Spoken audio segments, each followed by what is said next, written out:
We're continuing our coverage of a breaking news story that's been developing throughout the day here in Minnesota. The assassination of State Representative Melissa Hortman and the shooting of State Senator John Hoffman. Their spouses also shot by the gunman.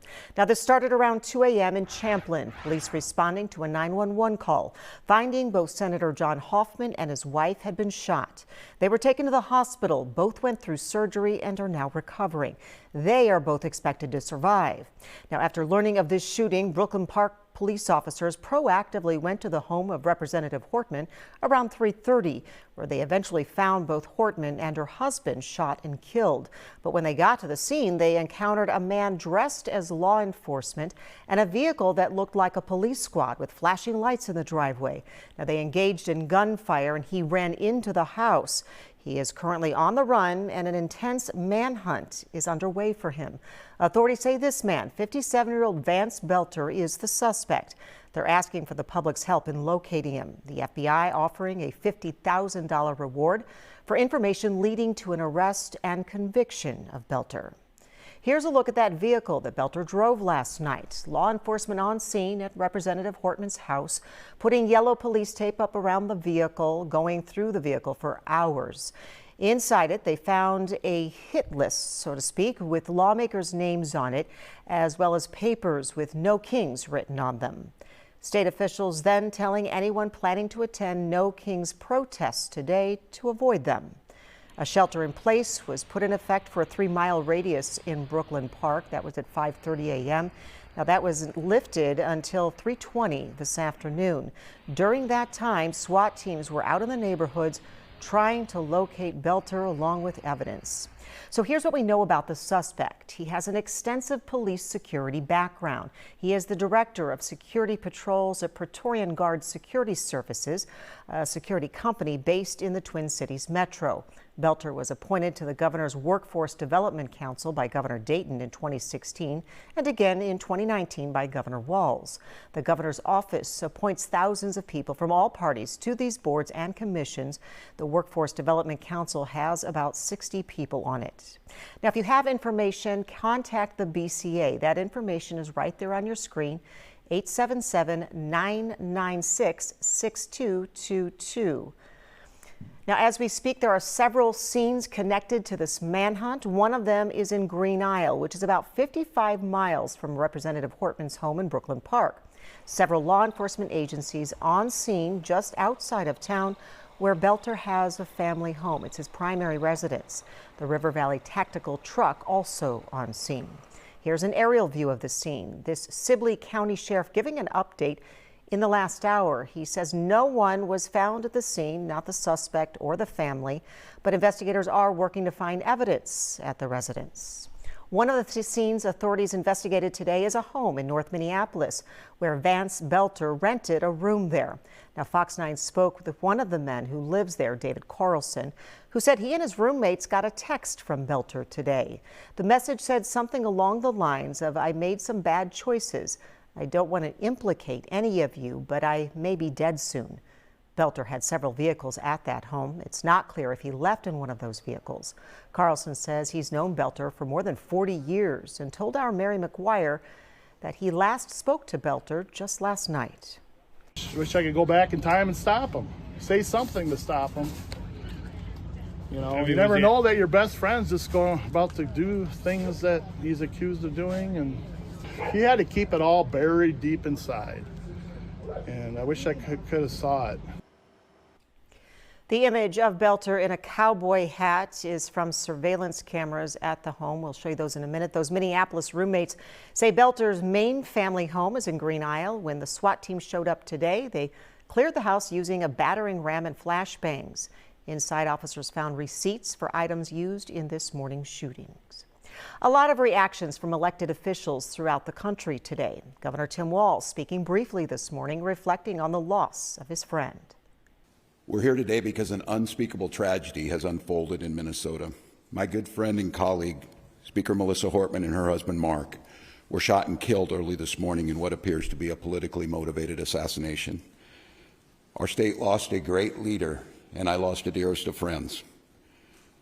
Speaker Hortman was someone who served the people of Minnesota with grace, compassion, humor, and a sense of service. She was a formidable public servant, a fixture and a giant in Minnesota. She woke up every day determined to make this state a better place. She is irreplaceable, and we've been missed by so many. Minnesota's thoughts and prayers are with her family, her loved ones, her children, and her parents.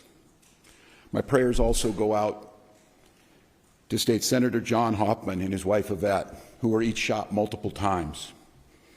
The Hoffmans are out of surgery at this time and receiving care, and we are cautiously optimistic they will survive this assassination attempt.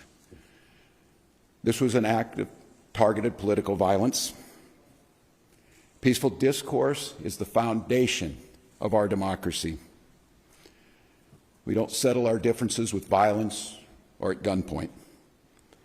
In the state of Minnesota, and as recently as last week, in the most closely divided state legislature in the country, we sat down, we worked things out, we debated, we shook hands and compromised, and we served the state of Minnesota together.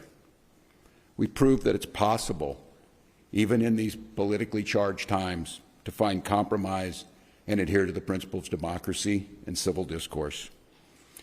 We must all, Minnesota and across the country, stand against all forms of political violence. At this precipice moment we're on, this tragic act here in Minnesota should serve as a reminder to all of us.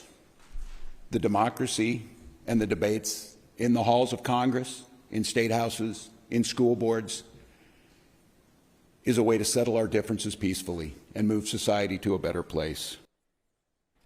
Earlier today, we spoke with Senator Amy Klobuchar. Here's what she had to say about her colleagues.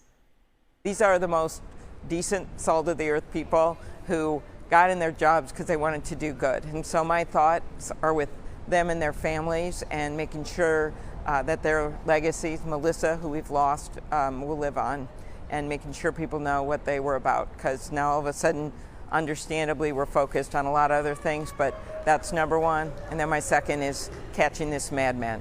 It's really not about us today.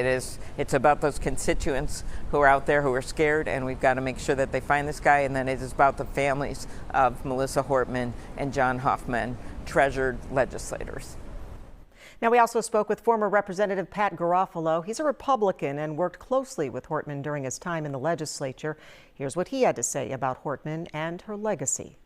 This is the kind of compassionate, giving person that she was. So after the 2020 election, the 2018 election, no, excuse me, it was 2022. I'm sorry. The 2022 election, it was a really tough election for me because I was obviously very disappointed in the result, and it was very successful for her and her party. Melissa Hortman called me to see how I was doing because she wanted to know that her friend Pat, was okay. Okay, this is at a time where, this has been a big political victory.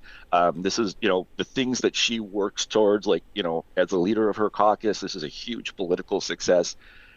She called me to think about what how her friend Pat was doing, because she knew, as a friend and as a competitor, how I would, that's the kind of person that she was. Meanwhile, President Donald Trump reacting to the shootings and the death of Representative Hortman, releasing this statement today.